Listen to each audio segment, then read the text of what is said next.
assim, olha: havendo Deus outrora falado muitas vezes e de muitas maneiras aos pais pelos profetas, nestes últimos dias nos falou pelo Filho, a quem constituiu herdeiro de todas as coisas, pelo qual também fez o universo.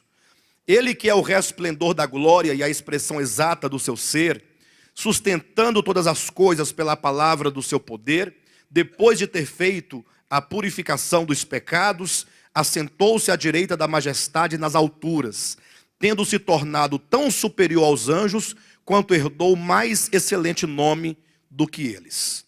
Aí tá bom. Amados, todo esse capítulo 1 de Hebreus, ele trabalha na perspectiva de demonstrar o falar de Deus.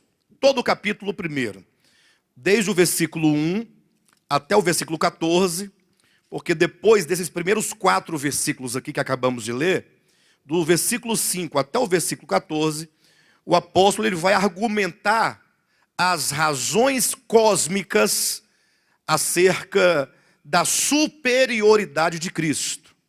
Então, logo no capítulo 1, o apóstolo vai apresentar o falar de Deus de uma maneira geral e de uma maneira específica. E é importante que os irmãos atentem para esse detalhe, porque se nós passarmos despercebidos deste capítulo 1, dificilmente nós poderemos entender a carta como um todo. Então, a premissa da qual parte o apóstolo é exatamente o versículo 1 e logo o início do versículo 2, quando ele diz o seguinte: olha, havendo Deus outrora falado muitas vezes e de muitas maneiras aos pais pelos profetas, nestes últimos dias nos falou pelo Filho. Então veja que a carta se abre dizendo acerca do falar de Deus. Nós temos aqui o primeiro ponto, a palavra de Deus, que foi dita, foi transmitida, ou que veio pela instrumentalidade, primeiramente, dos profetas, uma referência direta ao Antigo Testamento, e então, pelo Filho, uma referência direta ao Novo Testamento.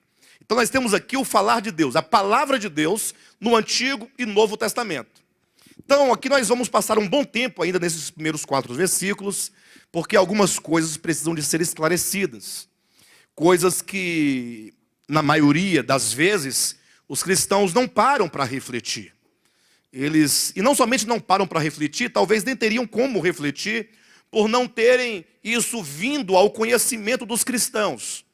Então, imagine vocês que, sobretudo a igreja na sua história, a igreja romana, depois, agora nos últimos dias, a igreja evangélica, sempre tem trazido a seguinte ideia: a Bíblia Sagrada é a palavra de Deus. Acredito que você já deve ter ouvido essa frase muitas e muitas vezes, que a Bíblia Sagrada é a palavra de Deus. Aí você pega esse livro, né? Na verdade é um conjunto de 66 livros, de Gênesis ao Apocalipse, 39 livros ditos lá do Antigo Testamento e 27 do Novo. Você fala assim, bem, aqui está a palavra de Deus, aqui é Deus falando com o homem. Eu até me recordo quando eu era criança, nós éramos proibidos de colocar qualquer coisa dentro da Bíblia. Uma nota de dinheiro, de oferta, por exemplo, não podia ser colocado dentro da Bíblia. Ou um bilhete, ou qualquer outra coisa. Minha mãe dizia assim: olha, a Bíblia fechada é apenas um livro, mas ela aberta é a boca de Deus falando conosco.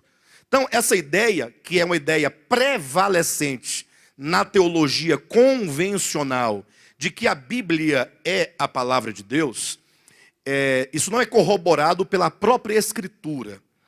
Na verdade, o que se deve entender claramente é que a Bíblia Sagrada, e esse termo Bíblia significa literalmente um conjunto de livros, é uma biblioteca, nesse caso, a Bíblia Sagrada, ela contém a palavra de Deus.